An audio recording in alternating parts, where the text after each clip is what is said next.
దేవీ శరన్నవరాత్రుల మహోత్సవాలలో 4వ రోజు. ఈ పవిత్రమైన దినం జగన్మాతను ఆరాధించడానికి, అమ్మవారి అనుగ్రహాన్ని పొందడానికి అత్యంత ప్రాముఖ్యతను సంతరించుకుంది. ఈ రోజున విశ్వమంతా దైవిక శక్తితో నిండి ఉంటుంది.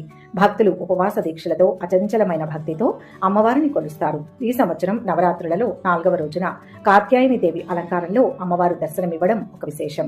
ఈ రోజున కాత్యాయని దేవిని పూజించడం ద్వారా సాధకులకు విశేషమైన ఫలితాలు సిద్ధిస్తాయి. ఈ రోజు యోగా నక్షత్రాల కలయిక ఈ రోజుకు ఒక ప్రత్యేకమైన ఆధ్యాత్మిక శక్తిని ఆపాదిస్తుంది. స్వాతి నక్షత్రం వాయుదేవునిచే అధిపతిగా ఉండడం వలన ఈ రోజు చేసే ప్రార్థనలు, జపాలు వాయువేగంతో భగవంతుణ్ణి చేరుతాయని నమ్మకం. వైద్యుతి యోగం సాధారణంగా శుభకార్యాలకు అనుకూలమైనదిగా పరిగణించబడినప్పటికీ దైవారాధనకు, మంత్రజపానికి, తాంత్రిక సాధనలకు ఇది అత్యంత శక్తివంతమైన సమయం. విజయాన్ని ప్రసాదిస్తుంది. కాత్యాయని దేవి అవతారం వెనుక ఒక గొప్ప గాథ ఉంది. పూర్వం కథ అనే మహర్షికి కాత్య అనే పుత్రుడు జన్మించాడు. ఆ వంశంలోనే జగద్విఖ్యాతిగాంచిన కాత్యాయన మహర్షి పుట్టారు. ఆయనకు సంతానం లేకపోవడంతో పరాశక్తిని కుమార్తెగా పొందాలని తీవ్రమైన తపస్సు చేశారు. అదే సమయంలో మహిషాసురుడు అనే రాక్షసుడు తన అసుర బలంతో దేవతలను, మునులను, మానవులను పీడిస్తూ ముల్లోకాలను గడగడలాడించాడు.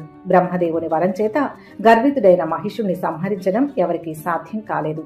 అతని పీడను భరించలేని దేవతలు త్రిమూర్తుల వద్దకు వెళ్లి శరణు వేడారు.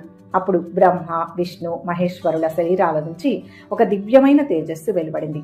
ఆ త్రిమూర్తుల తేజస్సుతో పాటు ఇతర దేవతల శరీరాల నుంచి వెలువడిన శక్తులు కూడా ఏకమై ఒక మహా తేజపుంజంగా ఏర్పడ్డాయి. కాత్యాయన మహర్షి ఆశ్రమంలో ఆ తేజస్సు ఒక స్త్రీ రూపంగా అవతరించింది. కాత్యాయన మహర్షికి పుత్రిక